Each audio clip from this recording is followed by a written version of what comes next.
అందరికీ శుభోదయం. మరో వీడియోతో మీ ముందుకు రావడం చాలా సంతోషంగా ఉంది.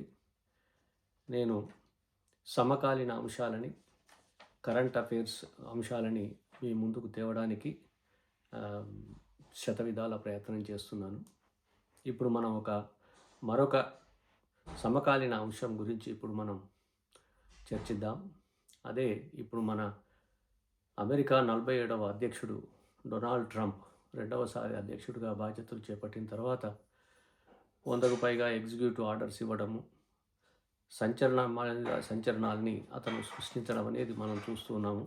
ముఖ్యంగా ఇమ్మిగ్రెంట్స్, ఇల్లీగల్ ఇమ్మిగ్రెంట్స్ అంటూ అక్రమ వలసదారుల్ని అతను చాలా కఠినంగా వ్యవహరిస్తూ కాళ్లకు చేతులకు బేడీలు వేయిస్తూ తన సైనిక విమానాల్లో ఆయా దేశాలకి తరలించడం జరుగుతూ ఉన్నది.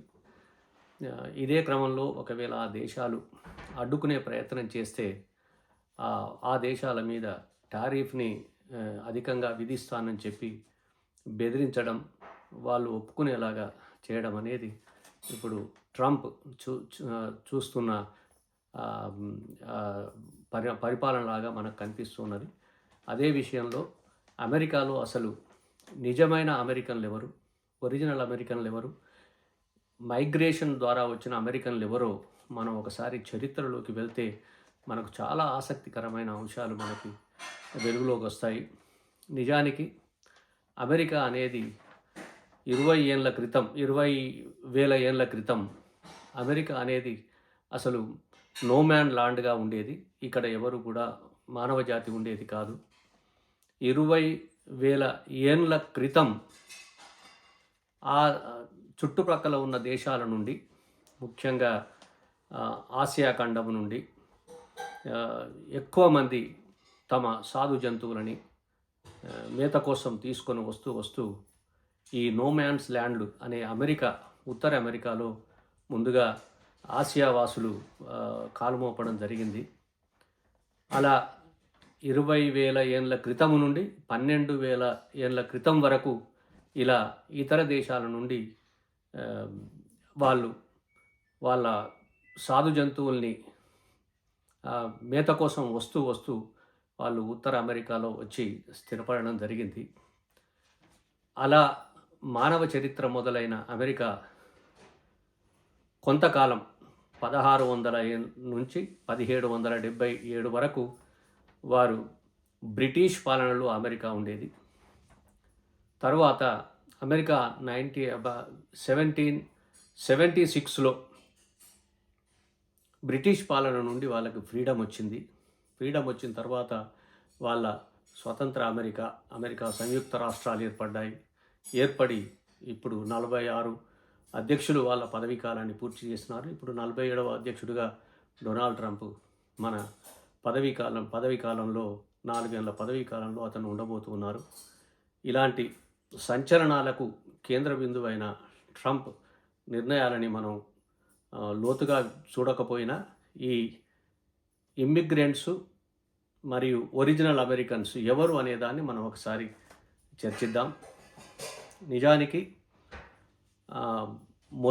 మొదట అమెరికాలోకి ప్రవేశించిన వారు పాలియో ఇండియన్స్, రాతియుగం ఇండియన్స్ లాగా, పాలియో ఇండియన్స్ అంటే రాతియుగం ఇండియన్స్ లాగా వారు 20,000 ఏళ్ళ క్రితం అమెరికాలోకి మన సైబేరియా ప్రాంతంలోంచి ఉత్తర అమెరికాకు ఒక భూమార్గాన్ని ఏర్పరచుకొని, ఆ భూమార్గమే బెరింజియా వారధి అంటాం. ఆ వారధి గుండా వాళ్ళు వాళ్ళ పశువుల్ని, వాళ్ళ గొర్రెల్ని, మేకల్ని మేపుకుంటూ వచ్చి ఉత్తర అమెరికాలో ముందు మానవ చరిత్ర మొదలైంది. అలాంటి పాలియో ఇండియన్స్ 20,000 ఏళ్ళ క్రితం వాళ్ళు ఇక్కడికి వలస రావడం ప్రారంభిస్తే 1492లో కొలంబస్ ఆయన నౌకాయానం చేస్తూ నేను అమెరికాను కనుగొన్నాను, మరో కొత్త ప్రపంచాన్ని కనుగొన్నాను అని చెప్పి 1492లో కొలంబస్ ఆసియా ఇండియా అనుకొని పొరపాటున ఆయన అమెరికాని చేరడం, అమెరికాని నేను కనుగొన్నానని చెప్పి ఆయన ప్రకటన చేయడం జరిగింది. కానీ ఆయన అమెరికాని కనుగొనక ముందే ఏషియన్సు, సైబీరియన్సు ఆల్రెడీ ఆదివాసీలుగా, గిరిజనులుగా ఉత్తర అమెరికాలో స్థిరపడ్డారు అని మనకు చరిత్ర చెప్తూ ఉన్నది. అలా స్థిరపడ్డ గిరిజన వనాల్లో జీవించే ఆ ప్రజల్ని మనం పేలియో ఇండియన్స్ అన్నాము. అలాంటి పేలియో ఇండియన్స్లో మొదటి తెగ క్లోవిస్ తెగ అని అమెరికాలో మొదటి మానవ జాతికి సంబంధించిన తెగ క్లోవిస్ తెగ. దాని తర్వాత ఫాల్సమ్ తెగ అని 2 తెగలు ముందు మానవ చరిత్రని అమెరికాలో ప్రారంభించినాయి. అలా ప్రారంభించిన తర్వాత వారినే మనం స్వదేశీ అమెరికన్స్ అని లేదా అమెరికన్ ఇండియన్స్ అని మనం పిలవడం జరుగుతూ ఉన్నది. అలాంటి అమెరికాలో ఇప్పుడు నిజానికి ఒరిజినల్ అమెరికన్స్ ఆ తెగలు ఇప్పుడు ఇప్పటికీ కూడా వారు గిరిజనుల్లాగానే వనాల్లోనే వారి సాంప్రదాయాల్ని పాటిస్తూ వాళ్ళు జీవితాల్ని గడుపుతున్నారు. వారు ఇంకా ఈ డిజిటల్ ప్రపంచంలోకి బయటపడలేదు. వారు నిజానికి ఇప్పుడు అమెరికా జనాభా 34 కోట్లల్లో ఒరిజినల్ అమెరికన్స్ జనాభా 1.5% మాత్రమే. అంటే దాదాపు 50 లక్షలు, 1/2 crore జనాభా. అమెరికా జనాభా 34 కోట్లయితే 50 లక్షల జనాభా మాత్రమే ఒరిజినల్ అమెరికన్స్. వాళ్ళు కూడా ఈ ఆధునిక అమెరికాకు దూరంగా వాళ్ళు ఇంకా కూడా ఆదివాసీలుగానే గిరిజన ప్రాంతాల్లోనే వాళ్ళు బ్రతుకుతూ ఉన్నారు. వాళ్ళకి ఈ డిజిటల్ వెలుగులు తెలియవు, ఈ నయా ప్రపంచం తెలియదు. అలాంటి ఒరిజినల్ అమెరికన్స్ని పక్కకు పెట్టి 98.5% అమెరికాలో ఇప్పుడు ఉన్న వాళ్ళందరూ కూడా ఇమ్మిగ్రెంట్సే. వాళ్ళు ఎక్కువగా ఆసియా ఖండం నుండి, యూరోప్ నుండి, ఇతర దేశాల నుండి కాలక్రమంలో వచ్చి అమెరికాలో చేరిన వాళ్ళే. అలాంటి ఇప్పుడు ట్రంప్ కూడా ఏదో ఒక పూర్వకాలంలో వాళ్ళ సంతతి ఇమ్మిగ్రెంట్స్గా వచ్చిన వాళ్ళే. అలాంటి ఇమ్మిగ్రెంట్స్తో నిండిపోయిన అమెరికా, నిజానికి ఒరిజినల్ అమెరికన్స్ 1.5% వాళ్ళు అడవుల్లోనే ఉన్నారు, వాళ్ళు వెలుగు చూడటం లేదు. అంటే అమెరికా అంతా కూడా ఇమ్మిగ్రెంట్స్తో నిండిన అమెరికాగా మనం చూడొచ్చు. ప్రపంచంలో ఉన్న మేధావులు, టెక్నోక్రాట్స్, ప్రొఫెషనల్స్, స్కిల్డ్ యూత్ అంతా కూడా మేధో వలస రూపంలో, బ్రెయిన్ డ్రెయిన్ రూపంలో వచ్చి అమెరికాలో చేరడము అమెరికా యొక్క ఆర్థిక అభివృద్ధికి ఇతర దేశాల నుంచి ఇమ్మిగ్రెంట్స్గా వచ్చిన వాళ్ళ ద్వారా అమెరికా వృద్ధి చెందుతూ ఉన్నది. అలాంటి అమెరికాలో ఒరిజినల్ అమెరికన్స్, ఇమ్మిగ్రెంట్స్ అని మనం చూస్తే మాత్రం ఒరిజినల్ అమెరికన్స్ ఇప్పుడు అమెరికా అభివృద్ధి చెందిన అమెరికాలో వారి పాత్ర చాలా తక్కువ. అలాంటి అమెరికా ఇప్పుడు అమెరికా ఫస్ట్ అంటూ ఏ పని చేసినా మాకు లాభం జరగాలి, వేరే దేశం ఏమైనా మాకు పర్వాలేదు అన్న స్థాయిలో ట్రంప్ 78 ఏళ్ళ వయస్సులో చాలా యువకుల్లాగా చాలా సంచలనమైన ప్రకటనలు చేయడం అనేది శోచనీయం.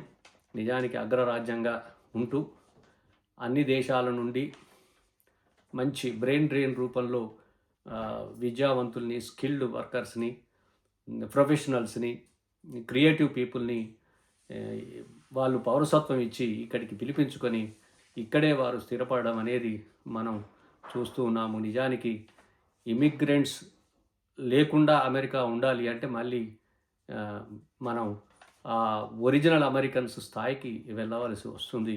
అలాంటి ఈ అమెరికా చరిత్ర, నిజానికి మానవ చరిత్ర అమెరికాది చూస్తే చాలా విచిత్రంగా కనిపిస్తున్నది, చాలా ఆశ్చర్యకరంగా కనిపిస్తున్నది. ఇప్పటికైనా అమెరికాలో ఉన్న నేటివ్ అమెరికన్స్ లేదా ఒరిజినల్ అమెరికన్స్ ఎవరైతే గిరిజన ఆదివాసీ తెగలకు సంబంధించిన అమెరికన్స్ ఉన్నారో 1.5%, వారికి కూడా ఈ అభివృద్ధిలో ఒక భాగం కావాలి. వాళ్ళని కూడా ఏదో ఒక రకంగా వాళ్ళని ఒప్పించి వారికి డిజిటల్ ప్రపంచాన్ని పరిచయం చేయాలి. వారి కుటుంబాలు కూడా మంచి అభివృద్ధి దిశగా పయనించాలని చెప్పి అందరం కూడా కోరుకోవడం అనేది చాలా సహజం. ఇలాంటి అమెరికా ఇప్పుడు ఇండియా నుండి అమెరికాకు బ్రెయిన్ డ్రెయిన్ రూపంలో, మేధో వలస రూపంలో అమెరికాకు చేరిన వాళ్ళ పాత్ర అమెరికా అభివృద్ధిలో గణనీయంగా ఉంది. ఆ విషయాన్ని మరొక వీడియోలో మనం తెలుసుకునే ప్రయత్నం చేద్దాం. ప్రత్యేకంగా బ్రెయిన్ డ్రెయిన్కు సంబంధించిన విషయాలు, ఒక మేధో వలస వల్ల ఒక దేశానికి లాభమా నష్టమా, brain drain is it a boon or bane, మేధో వలస వరమా శాపమా అనే అంశాన్ని మరొక వీడియోలో మనం చర్చిద్దాం. కానీ ఇప్పుడు మనం నేటివ్ అమెరికన్స్ లేదా ఒరిజినల్ అమెరికన్స్ అనేవాళ్ళు 1.5% మాత్రమే పేలియో ఇండియన్స్ లాగా వాళ్ళు ఇప్పటికీ కూడా ఆదివాసీ గిరిజనుల్లాగానే బ్రతుకుతున్నారు అనేది ఇప్పుడు మనకు చరిత్ర చెప్తూ ఉన్న వాస్తవం. కాబట్టి మనందరం కూడా ఇటువంటి ఈ అంశాన్ని, అమెరికా చరిత్రని మనం బాగా లోతుగా నిశితంగా పరిశీలించలేకపోవచ్చు, కానీ మౌలికమైన అంశాన్ని నేను చెప్పడానికి ప్రయత్నం చేస్తున్నాను. మీరు ఈ వీడియోని పూర్తిగా చూసి మీకు నచ్చినట్లయితే లైక్ చేయండి, సబ్స్క్రైబ్ చేయండి. మరొక వీడియోతో త్వరలో మీ ముందుకు వస్తానని చెప్పి మీ దగ్గర సెలవు తీసుకుంటూ నమస్తే.